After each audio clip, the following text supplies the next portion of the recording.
Assalamualaikum warahmatullahi wabarakatuh. Selamat datang pada perkuliahan rekayasa lingkungan dan K3. Baiklah, kita akan sedikit membahas mengenai sistem penyediaan air bersih. Nah, secara umum air merupakan kebutuhan utama dalam kehidupan sehari-hari, baik oleh manusia, binatang, dan tumbuhan. Dalam dunia kesehatan, khususnya kesehatan lingkungan, perhatian air dikaitkan sebagai faktor perpindahan atau penularan penyebab penyakit atau agen, di mana air di sini membawa penyebab penyakit dari kotoran feses penderita, kemudian sampai ke tubuh orang lain melalui makanan, susu, dan minuman. Air juga berperan untuk membawa penyebab penyakit non-mikrobal seperti bahan-bahan toksik yang dikandung di dalamnya. Penyakit-penyakit infeksi yang biasanya ditularkan melalui air adalah typhus abdominalis, kolera, disentril, basilar, dan lain-lain. Serta keracunan logam juga dapat terjadi melalui media air. Nah, saat ini masalah penyediaan air menjadi perhatian khusus bagi pemerintah. Banyak pelayanan-pelayanan air yang telah disediakan oleh pemerintah, seperti mungkin yang saat sekarang ada seperti Pamsimas, Sanimas, dan lain sebagainya. Oke, kita lanjut mengenai pengertian air bersih dan air minum. Di mana di sini air bersih adalah air yang digunakan untuk kebutuhan sehari-hari dan dapat diminum apabila telah dimasak. Nah, di sini sebagai batasannya, air bersih adalah air yang memenuhi persyaratan bagi sistem penyediaan minum, di mana persyaratan dimaksud adalah persyaratan dari segi kualitas yang meliputi kualitas fisik, kimia, dan biologis serta radiologis. Air minum diartikan sebagai air yang memiliki kualitasnya memenuhi syarat-syarat kesehatan yang dapat diminum. Nah, alasan kesehatan dan teknis yang mendasari penentuan standar kualitas air minum adalah efek-efek dari setiap parameter jika melebihi dosis yang telah ditetapkan. Pengertian dari standar kualitas air minum adalah batas operasional dari kriteria kualitas air dengan memasukkan pertimbangan non-teknis, misalnya kondisi sosial ekonomi, target atau tingkat kualitas produksi, tingkat kesehatan yang ada, dan teknologi yang tersedia. Sedangkan kriteria kualitas air merupakan putusan ilmiah yang mengekspresikan hubungan dosis dan respon efek yang diperkirakan terjadi kapan dan di mana saja unsur-unsur pengotor mencapai atau melebihi batas maksimum yang ditetapkan dalam waktu tertentu. Nah, bicara mengenai persyaratan dalam penyediaan air bersih. Nah, di sini ada 3, yaitu persyaratan kualitatif, kuantitatif, dan kontinuitas. Nah, kalau bicara mengenai kualitatif, yaitu menggambarkan mutu dan kualitas dari air baku atau air bersih tersebut. Persyaratan untuk kualitatif meliputi fisik, kimia, biologis, dan radiologis. Kalau bicara tentang syarat fisik, itu air minum harus jernih, tidak berwarna, tidak berbau, dan tidak berasa. Ya. Terus syarat kimia, yaitu air minum tidak boleh mengandung bahan-bahan kimia dalam jumlah melampaui batas.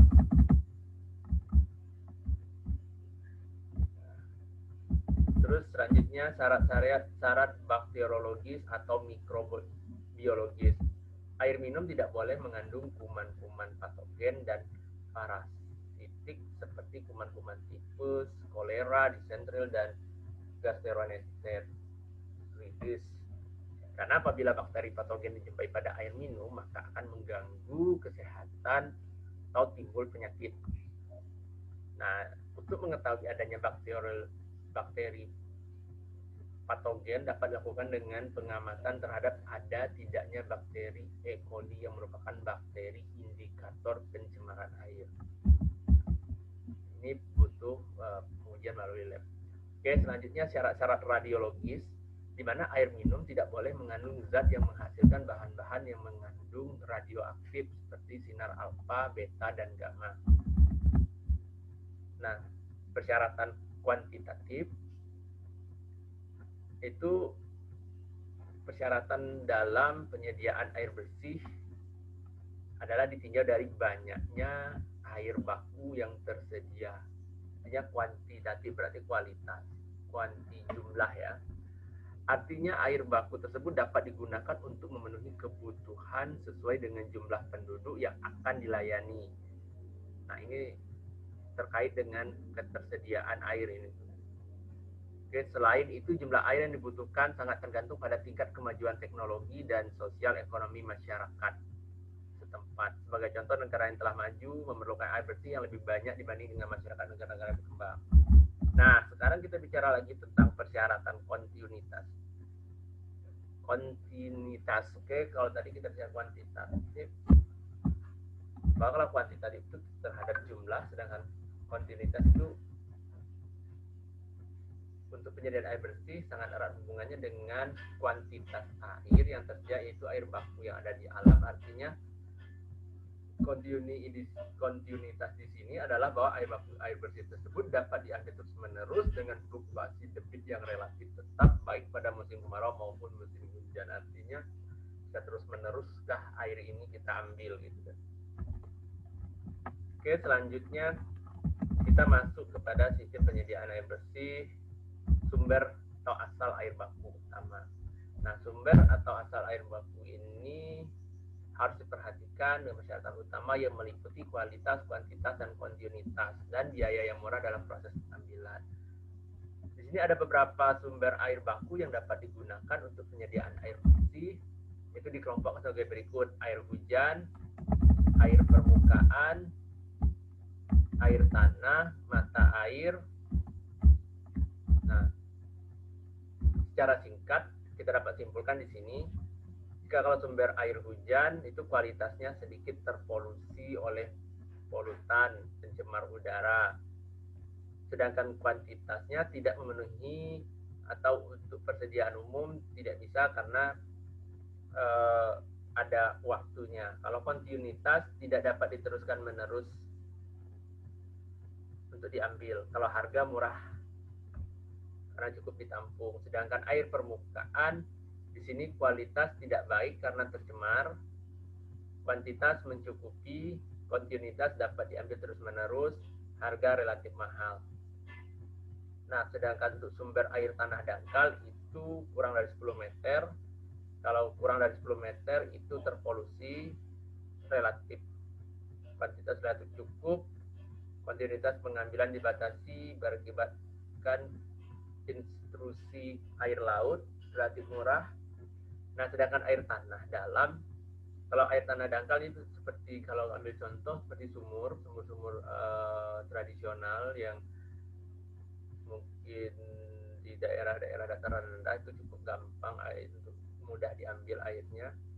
Sedangkan air tanah yang dalamnya di atas 60 meter ini kualitasnya cukup baik, kuantitas juga cukup, cuman pengambilan dibatasi yang berkaitan instruksi air laut memang karena butuh izin untuk mengambilnya, sedangkan biaya relatif mahal karena di sini butuh alat yang cukup. Nah, sedangkan mata air di sini relatif baik untuk kualitas, sedangkan untuk kuantitas sedikit. Soalnya kontinuitas tidak dapat diambil secara terus-menerus, sedangkan harga murah karena dari. Oke, selanjutnya kita lanjut kepada sistem individual dan komunal. Untuk menentukan sistem penyediaan air bersih pada masyarakat, maka perlu dilakukan kualifikasi sistem pelayanan air bersih yang meliputi sistem individual dan sistem komunal. Nah, sistem individual dititik beratkan pada pengusahaan pemenuhan kebutuhan air bersih secara individu atau perorangan, sedangkan sistem komunal pemenuhan dilakukan secara terorganisasi melalui sistem pipanisasi. Beberapa sarana penyediaan air bersih secara individual adalah sebagai berikut, seperti sumur gali, sumur pompa tangan dalam, terus sumur bor, sumur pompa tangan dangkal.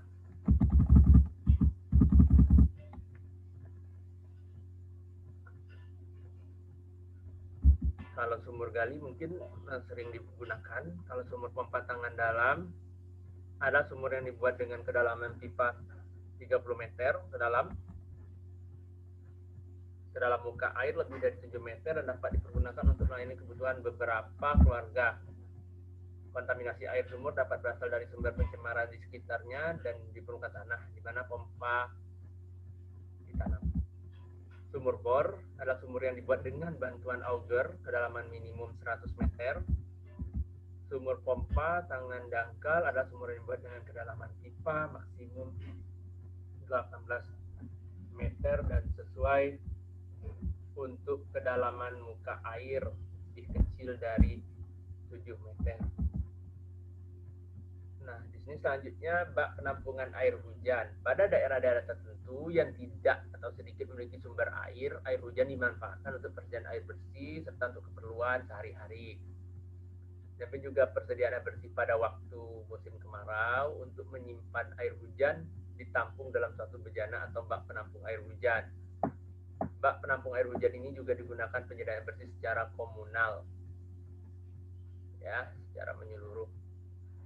Secara umum, split penyediaan air bersih secara komunal dapat digambarkan sebagai berikut. Di sini ada sumber air, terus ada saluran transmisi, terus air baku, terus selanjutnya ada instalasi penjernih. Nah, di sini terakhir adalah jaringan distribusi air bersih. Untuk bak penampung air hujan ini mungkin lebih ke daerah-daerah yang sulit air seperti daerah pesisir, atau daerah yang tidak tersedianya air bersih, atau daerah rawa-rawa yang memang dari fisik kimia biologis.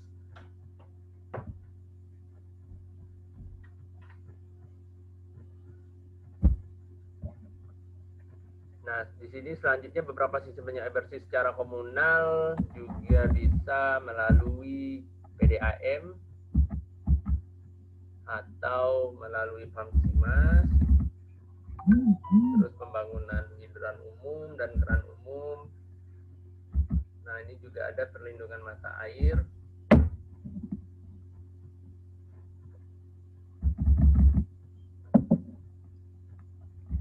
Selanjutnya, kebutuhan air bersih. Macam kebutuhan air bersih, manusia dan makhluk lain di alam ini memerlukan air untuk proses psikologis yang dibedakan antara lain kebutuhan domestik dan non-domestik. Nah, di sini kebutuhan domestik yaitu kebutuhan air bersih untuk pemenuhan kegiatan sehari-hari atau rumah tangga seperti minum, memasak, kesehatan individu, menyiram tanaman, halaman, pengangkutan air buangan.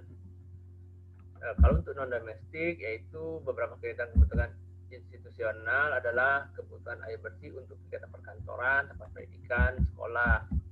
Terus ada kebutuhan komersial dan industri yaitu seperti hotel, kegiatan hotel, pasar, perkantoran, restoran. Sedangkan kebutuhan air bersih untuk industri biasanya digunakan air pendingin, air pada boiler untuk pemanas bahan baku proses. Selanjutnya kebutuhan fasilitas umum, yaitu adanya kebutuhan air bersih untuk kegiatan tempat ibadah, rekreasi, terminal.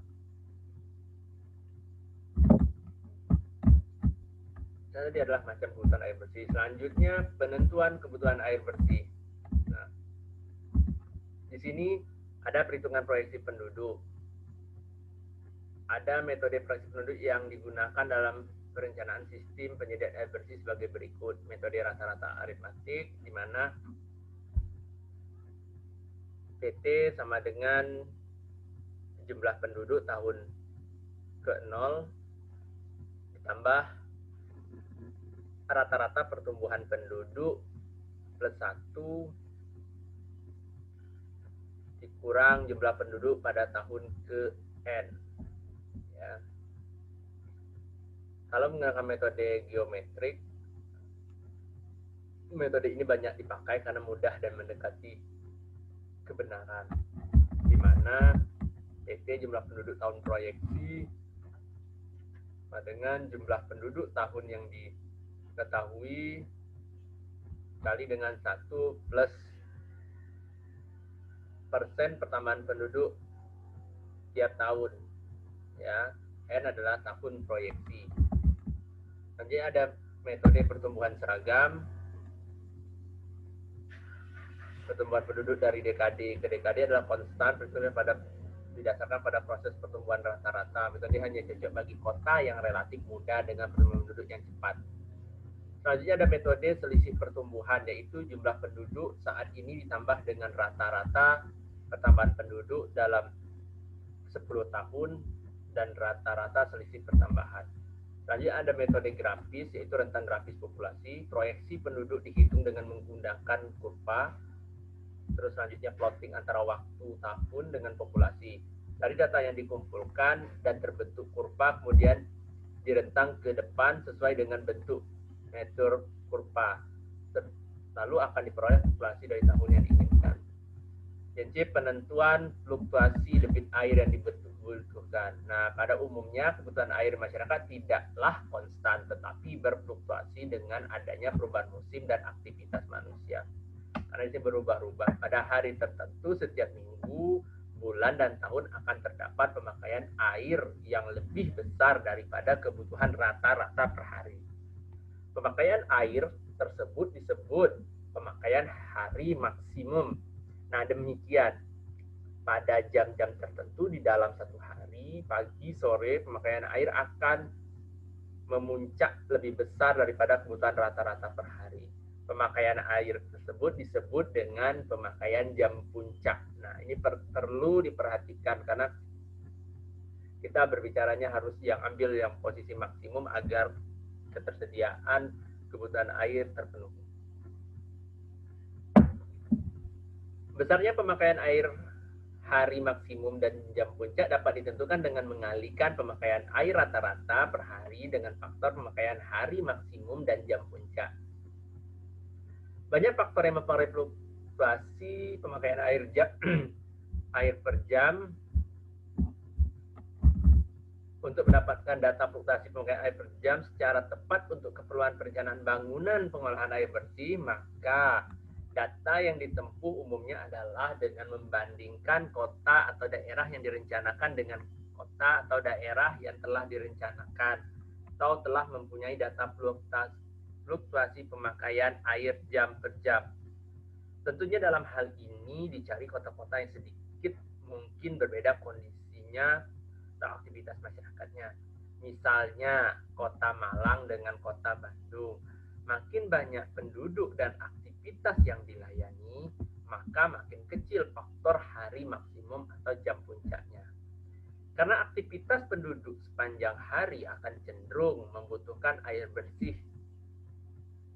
mendekati rata-rata. Untuk Indonesia atau perkotaan, nilai atau faktor hari maksimum jam puncak berlaku bisa berbeda-beda tergantung dari perencanaan master plan kota dan perkembangannya. Yang selanjutnya D adalah perhitungan kebutuhan air bersih. Nah, perhitungan kebutuhan air bersih adalah didasarkan pada jumlah penduduk yang akan dilayani dan rata-rata kebutuhan air bersih pada setiap orang. Seperti telah dijelaskan sebelumnya bahwa kebutuhan air bersih digunakan untuk perhitungan kapasitas pengolahan, kapasitas distribusi, dan kapasitas produksi. Untuk mengetahui kebutuhan hari maksimum dan kebutuhan jam puncak adalah nilai faktor hari maksimum dan nilai faktor jam maksimum. Nilai faktor hari maksimum F1 umumnya adalah 1 sampai dengan 1,5. Sedangkan faktor jam puncak atau F2 umumnya adalah 1,5 sampai 2,5. Dari uraian di atas dapat disimpulkan debit atau kapasitas pengolahan bisa berbentuk Q hari maksimum untuk perencanaan distribusi, Q rata-rata untuk perencanaan distribusi, Q jam puncak untuk perencanaan distribusi. Dalam menghitung kapasitas produksi, maka selain kapasitas pengolahan akibat sebagai kebutuhan air minum, perlu diperhitungkan hal-hal lain yang mempengaruhi, yaitu kebutuhan air untuk instalasi. Misalnya untuk pencucian filter, washing, yaitu melarutkan bahan kimia. Keperluan kantor lain umumnya kebutuhan air untuk instalasi ini sekitar 10% dari kapasitas pengolahan. Selanjutnya ada kehilangan air dari sistem distribusi, misalnya pada saat pemasangan, penggantian, penambahan pipa distribusi, adanya kebocoran teknis karena sambungan liar, dan lain-lain. Keperluan pemadam kebakaran, menyiram tanaman, dan lain-lain. Umumnya kehilangan air ini sekitar 30% dari kapasitas pengolahan. Dengan mengetahui kapasitas pengolahan tersebut, Dengan mengetahui kapasitas pengolahan kebutuhan air untuk instalasi dan kilang air, maka dapat dihitung kapasitas produksi debit yang diperlukan. Sini ada gambar fluktuasi kebutuhan air bersih berdasarkan jam puncak. Ya. Jadi kebutuhan air akan menyesuaikan sesuai dengan kebutuhan berdasarkan jam puncak. Contoh, perhitungan proyeksi penduduk kebutuhan air bersih. Jumlah penduduk kota A 100.000 tahun 95, tingkat penduduk dalam setiap tahun adalah 10. Tingkat pertumbuhan penduduk dalam setiap tahun adalah 10 tahun terakhir rata-ratanya 1%. Hitung kapasitas pengolahan kapasitas distribusi dan kapasitas produksi jika direncanakan memenuhi kebutuhan air bersih pada tahun 2015. Nah, kita jawab dengan asumsi rata-rata orang per hari 100 liter, faktor hari maksimum 1,5. Tadi kita ada rentangnya untuk faktor hari maksimum, terus jam puncak diambil 1,75.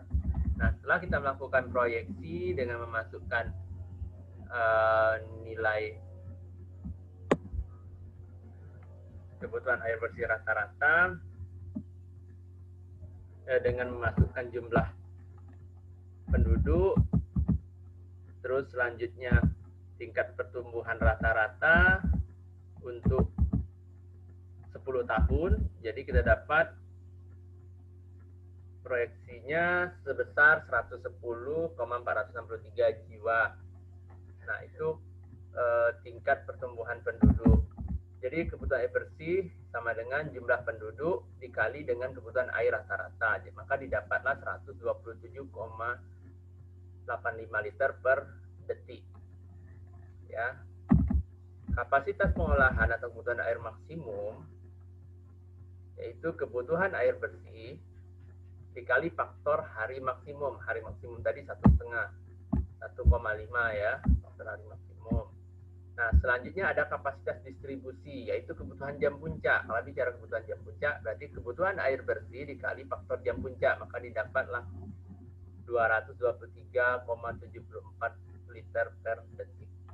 Oke. Selanjutnya bangunan pengambilan dan sistem transmisi air bersih. Itu adanya intake, yaitu bangunan pengambilan air baku untuk penyediaan air bersih, disebut dengan bangunan penangkap air atau intake. Kapasitas intake ini dibuat sesuai dengan debit yang diperlukan untuk pengolahan. Fungsi utama bangunan intake adalah untuk menangkap air dari sumber air untuk diolah dalam instalasi pengolahan air bersih. Ditinjau dari air baku yang akan diambil, maka intake dibedakan menjadi satu, air baku dari permukaan. River intake adalah menyadap air baku yang berasal dari sungai atau danau. Direct intake yaitu dipakai bila muka air dari air baku sangat dalam. Bentuk ini lebih mahal biayanya bila dibandingkan dengan tipe lainnya. Tipe intake ini dapat dipakai dalam kondisi sumber air dalam, misal sungai dan danau. Tanggul sangat resisten terhadap erosi dan sedimentasi. Terus ada kanal intake, dapat dipakai bila air baku disadap dari kanal. Suatu bak memiliki bukaan dibangun pada satu sisi dari tanggul kanal yang dilengkapi dengan saringan kasar. Dari bak air dialirkan melalui pipa yang memiliki ujung berbentuk bell mouth yang tertutup saringan berbentuk parabola. Selanjutnya ada reservoir intake atau dam, digunakan untuk air baku yang diambil dari danau, baik yang alamiah atau buatan. Beton, bangunan ini dilengkapi dengan beberapa inlet dengan ketinggian yang bervariasi untuk mengatasi adanya fluktuasi muka air. Dapat juga dibuat menara intake yang terpisah dengan dam pada bagian upstream jika air di reservoir dapat mengalir secara gravitasi ke pengolahan, maka tidak diperlukan pompa air. Ya, ini ada river intake, terus kanal intake, direct intake, gambarnya kurang jelas. Ada reservoir intake, ya. selanjutnya kita bicara mengenai air baku dari mata air. Nah, spring intake atau broadcastering digunakan untuk air yang diambil dari mata air. Dalam pengumpulan mata air hendaknya dijaga supaya kondisi tanah tidak terganggu. Yang selanjutnya, sistem transmisi air bersih. Sistem transmisi air bersih adalah sistem perpipaan dari bangunan pengambilan air baku ke bangunan pengolahan air bersih. Ya. Hal yang perlu diperhatikan yaitu tipe pengaliran jaringan pipa transmisi yang meliputi sistem pemompaan, sistem gravitasi, dan sistem gabungan pemompaan dan sistem gravitasi. Terus menentukan tempat bak pelepas tekan. Bak pelepas tekan dibuat untuk menghindari tekanan yang tinggi sehingga tidak akan merusak sistem perpipaan yang ada. Bak ini dibuat di tempat di mana tekanan tertinggi mungkin terjadi atau pada stasiun penguat atau booster pump sepanjang jalur pipa transmisi. Menghitung panjang dan diameter pipa. Panjang pipa dihitung berdasarkan jarak dari bangunan penangkap air ke bangunan pengolahan. Sedangkan diameter pipa ditentukan sesuai dengan debit hari maksimum. Jalur pipa sebaiknya mengikuti jalan raya dan dipilih jalur yang tidak memerlukan banyak perlengkapan. Perlengkapan yang ada pada sistem transmisi perpipaan air bersih yaitu washout berfungsi untuk menggelontor sedimen atau endapan yang ada pada pipa, air valve berfungsi untuk mengurangi tekanan pada pipa sehingga pipa tidak pecah, blow off itu gate valve berfungsi untuk mengatur debit aliran pompa ya. Selanjutnya proses pengolahan air bersih. Pengolahan lengkap yang ada 3 golongan, pengolahan fisik, kimiawi, dan pengolahan biologis. Sedangkan menurut jenisnya, pengolahan air minum dibagi menjadi 2 golongan, pengolahan tidak lengkap dan pengolahan tidak lengkap itu pengolahan yang melibatkan pengolahan fisik, kimia, dan biologis.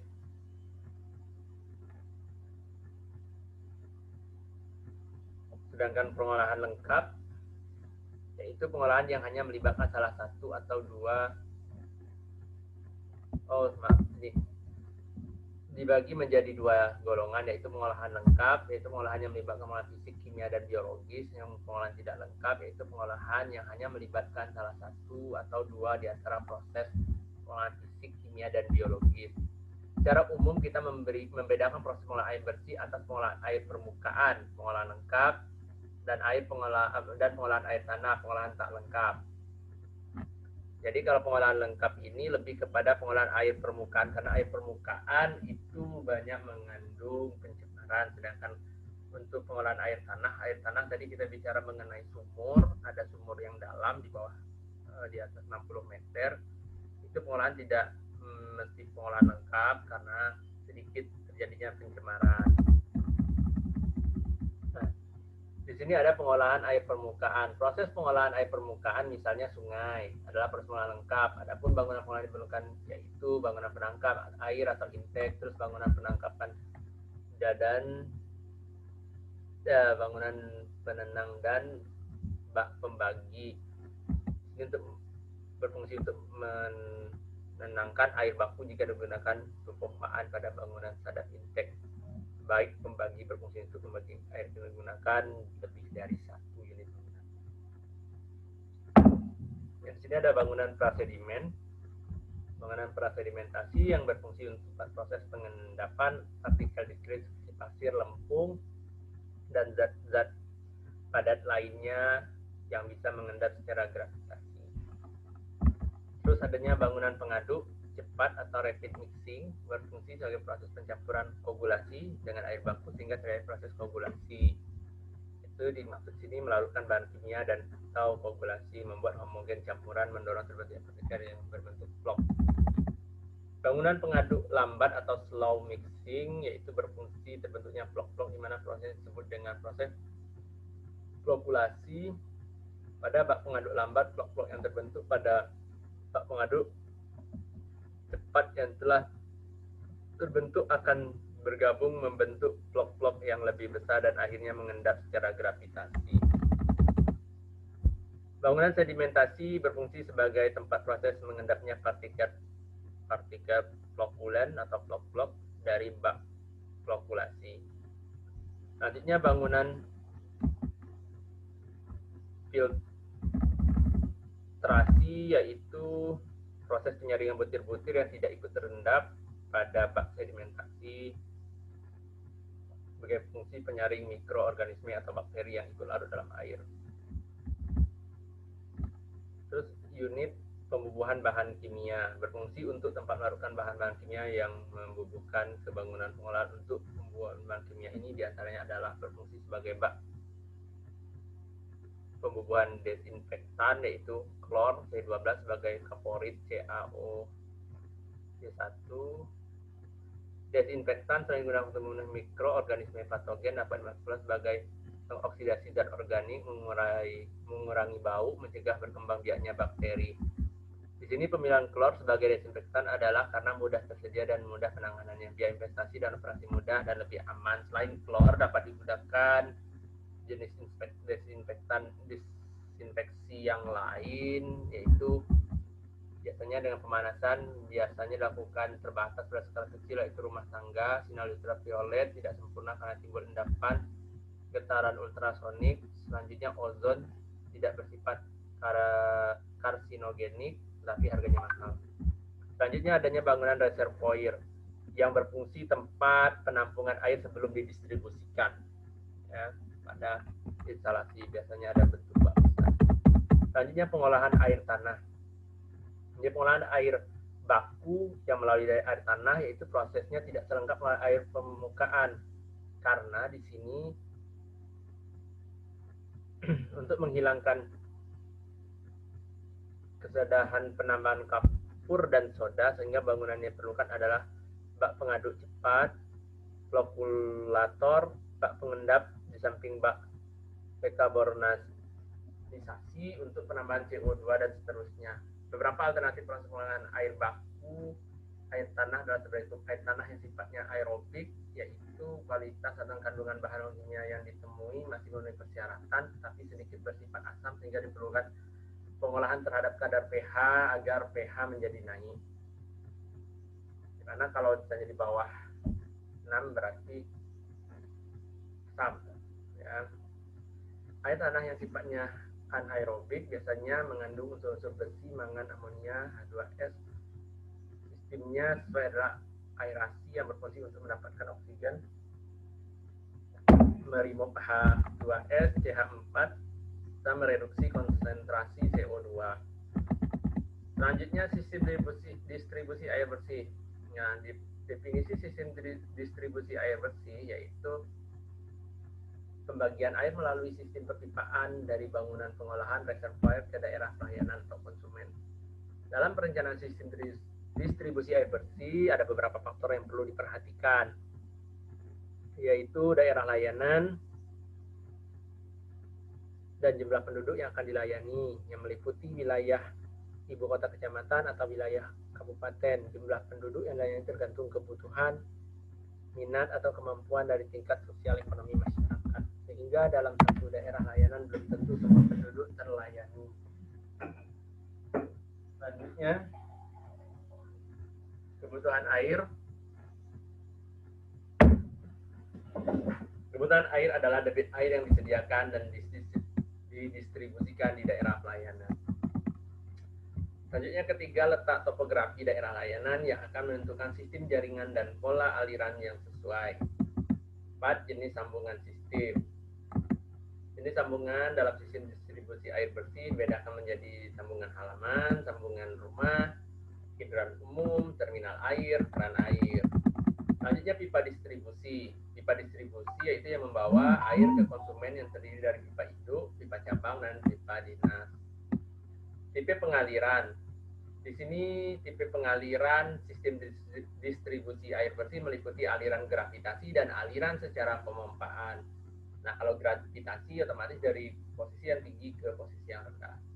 Tipe pengaliran secara gravitasi diterapkan bila tekanan air pada titik terjauh yang diterima konsumen masih mencukupi. Jika kondisi ini tidak terpenuhi, maka harus menggunakan pompa. Selanjutnya ada pola jaringan. Macam pola jaringan distribusi air bersih yaitu 1. Sistemnya cabang. Adalah distribusi air bersih yang bersifat terputus membentuk cabang-cabang sesuai daerah pelayanan. seperti misalnya di sini sumber, ada terpecah cabang-cabang. Nah, di sini ada keuntungannya, yaitu tidak membutuhkan perhitungan dimensi pipa yang rumit karena debit dapat dibagi berdasarkan cabang-cabang pipa pelayanan. Terus untuk mengembangkan daerah pelayanan lebih mudah karena hanya tinggal menambah sambungan pipa yang telah ada. Nah, di sini kerugian adanya kebocoran, kerusakan, terus pembagian debit tidak merata, operasional lebih sulit karena antara pipa yang satu dengan yang lain saling berhubungan. Nah, sistem loop adalah sistem perpipaan melingkar di mana ujung pipa yang satu bertemu kembali dengan ujung pipa yang lain. Sumber dari reservoir, ya. Keuntungan debit merata karena perencanaan diameter berdasarkan pada jumlah kebutuhan total. Jika terjadi kebocoran atau kerusakan perubahan diameter pipa, maka hanya daerah tertentu yang tidak mendapat pengaliran, sedangkan untuk daerah yang tidak mengalami kerusakan aliran air tetap berfungsi. Pengoperasian jaringan lebih mudah. Nah, di sini kerugiannya yaitu kecermatan agar debit yang masuk pada setiap pipa merata. Selanjutnya adanya perlengkapan sistem distribusi air bersih. Ada reservoir, yaitu untuk penampung air bersih yang telah diolah dan memberi tekanan. Ada jenisnya ground reservoir dan elevated reservoir. Selanjutnya bahan pipa. Biasanya untuk pipa induk adalah pipa galvanis, bahan pipa cabang adalah PCP, dengan untuk pipa dinas dapat digunakan pipa dari jenis PVC atau galvanis. Keuntungan jika memakai pipa galvanis adalah pipa tidak mudah pecah bila tekanan air yang mengalir cukup besar atau mendapat tekanan dari luar cukup berat, meskipun harganya relatif mahal. Sedangkan PVC akan lebih mudah pecah walaupun dari segi harga lebih murah. Outlet berfungsi untuk mengatur arah aliran air dalam pipa dan menghentikan air pada satu daerah apabila terjadi kerusakan. Meter air berfungsi untuk mengukur besar aliran yang melalui satu pipa.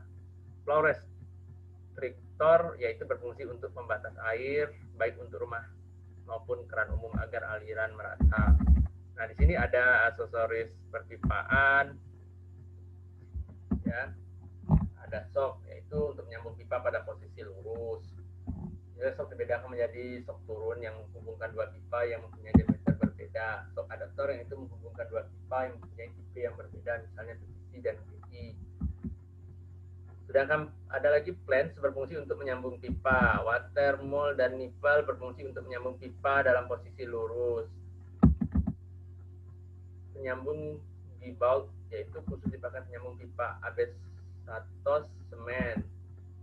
Terus dop dan plug berfungsi untuk menutup ujung akhir pada pipa.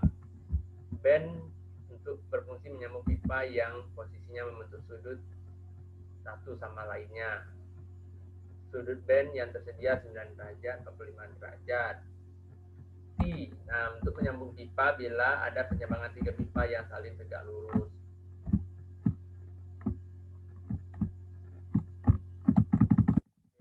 Untuk hari ini lampirannya masih ada lagi.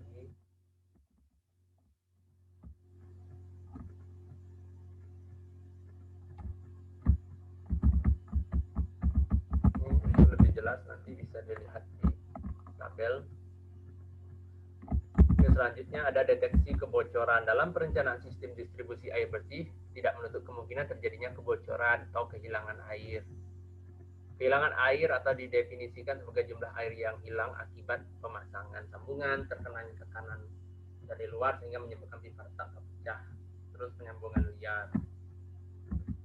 Untuk mengetahui kebocoran yang tidak tepat, misalnya air rembesan dari retakan pipa, dapat diatasi dengan pendeteksi kebocoran disebut leak detektor. Sedangkan upaya untuk mengurangi terjadinya kehilangan air yang lebih besar dalam perencanaan sistem distribusi air dibagi dengan wilayah zoning.